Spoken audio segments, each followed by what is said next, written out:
What's going on, everybody? It's AG here. Let's take a look at the current bubble picture. So, as of reference, right now it is Saturday night.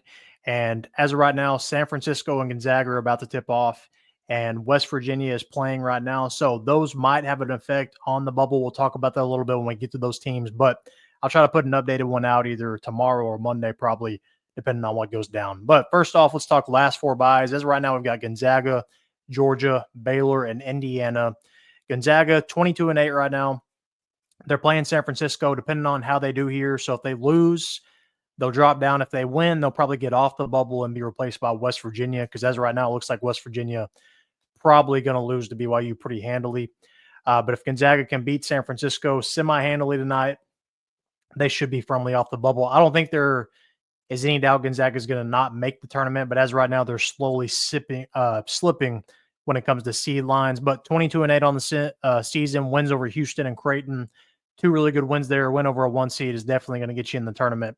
And then losses to Oregon State and Santa Clara. So on everybody's list right here, I'm going to have two wins, most likely. Their two best wins and their two bad losses, if they have them. Their two worst losses. All right, next up, Georgia, 18-11 on the season, wins over St. John's, Florida, and Kentucky. Really good wins, really dominant win over Texas today to kind of separate themselves, kind of to put Georgia in the field probably, and then they'll probably knock Texas out. Bad losses to Ole Miss and Arkansas. Ole Miss is a tournament team. Arkansas kind of scraping to be a tournament team as well. They're at least in the bubble. I think Georgia's in. Baylor, 17-12, wins over St. John's and Kansas. Solid wins, but not really super high upside wins. And they've got some bad losses to Colorado and TCU. TCU might could get on the bubble depending on what goes down, but Colorado's definitely not a bubble team. Indiana, 18-11. So ever since they fired Mike Woodson, they've actually been slowly looking better and better. As right now, 18-11, going on a roll. Their best wins, Michigan State and Purdue, and they've got losses to Iowa and Northwestern. Last four in. So as right now, these are my last four teams in. Boise State, Xavier, Colorado State, and North Carolina. A lot of movement here today due to teams losing, whether it was Oklahoma, which we'll talk about here in a second, whether it was Arkansas, Texas. We'll talk about all those in a little bit. But as right now, my last four in. So these would be the teams in the play-in games in those 11, 12 seed matchups. Boise State, 21-8, wins over Clemson, St. Mary's, New Mexico. Bad losses, though, to Boston College and Washington State. I think they're in due to those three wins. You've got wins over Clemson and St. Mary's, which have super good records. New Mexico, same thing.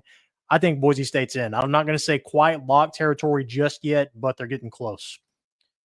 Xavier, 19-10, really good win today to kind of help them out, help boost their resume, get a quad one win. They get the win over Creighton today, but that gives them wins over Marquette, UConn, and Creighton, three tournament teams, and then losses to Georgetown and TCU. Colorado State, huge win today over a tournament team in Utah State, dominant performance. They also have wins over tournament teams. San Diego State, for sure, a tournament team, and then Boise State might be a tournament team, depending on what goes down. Losses, UC Riverside and Washington. Then the newest entry, North Carolina, 19-11, wins over UCLA, Dayton, and SMU. So they're a little different here where other teams kind of have impressive wins along the way. North Carolina, not really. Their only win over a tournament team is UCLA.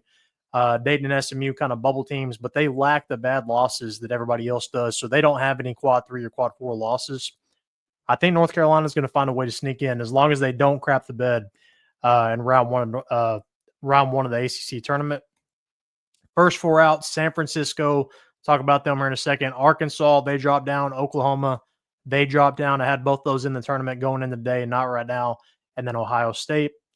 All right, so San Francisco, I think if they beat Gonzaga tonight, they will move into the field as of right now. I'm not saying they're a lock yet, but if they can beat Gonzaga, that'll give them wins over multiple tournament teams, St. Mary's, Boise State, and then potentially Gonzaga.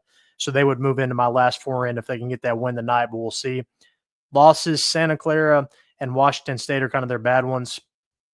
So actually a pretty good record. San Francisco, I think, might sneak in, but they need that win over Gonzaga to help them out. Arkansas, 17-12, really bad performance today. They were getting close to almost being like getting off the bye category, but that terrible loss today, South Carolina, knocked them back down to earth. Wins over Michigan and Kentucky, losses to LSU and South Carolina at 17-12. Oklahoma, 17-12. I think Oklahoma does have a chance. They didn't have a super bad loss today. They at least lost to a tournament team in Ole Miss. They've got wins over Michigan and Louisville. Oklahoma's kind of weird, though. Looked really good going into SEC play, but ever since they've gotten to the SEC play, they've looked worse and worse. So Oklahoma's kind of a question mark for me. I don't know what the committee will do with them. Then last but not least here, Cincinnati 17-12 wins over Baylor and BYU. I think I had Ohio State on there, but I missed Cincinnati. 17-12 wins over Baylor and BYU. Losses to Kansas State and Villanova. Now Villanova, that loss might come back to get them because Villanova's kind of on the bubble too. But Cincinnati does have 2 wins over tournament teams, Baylor and BYU. And then today they did lose, but it was a single-digit loss to Houston, so I'm not going to knock them too much for that. So they're still kind of in the picture, staying alive. Next 4 out. So this is where Ohio State is. I had them on the last list, but I was wrong. Next 4 out, Ohio State, Villanova, Nebraska, and Dayton. Ohio State 16-13, so they're kind of slowly getting closer to that 500 territory where it's tough to come back from. Wins over Kentucky and Purdue, so not the greatest victories, minus that Kentucky one. Excuse me, because Purdue's not a tournament team. And then losses to USC and Iowa. Villanova 18-12. Villanova's kind of hanging around. They could sneak in. Wins over St. John's and Marquette. Losses to Columbia and Virginia. Nebraska at 17-12. Bad loss today. They could have got off their bye as well today if they would have got the win, but they had a bad loss to Minnesota. Wins over Oregon and UCLA, both tournament teams. Then losses USC, Iowa, Minnesota, all teams nowhere near the bubble. Last but not least here, Dayton 20-9, wins over Marquette and UConn. Solid victories, both tournament teams. Dayton, I think, has a shot. Then losses to UMass and George Washington. I kind of moved Texas out of here after terrible performance today against Georgia. But I've still got about 30-ish teams on the bubble that I think have a legitimate shot at maybe potentially stinking in, but we'll see. But as of right now, who are your last 4 in? Let me know. Comment down below. Make sure to like this video and subscribe.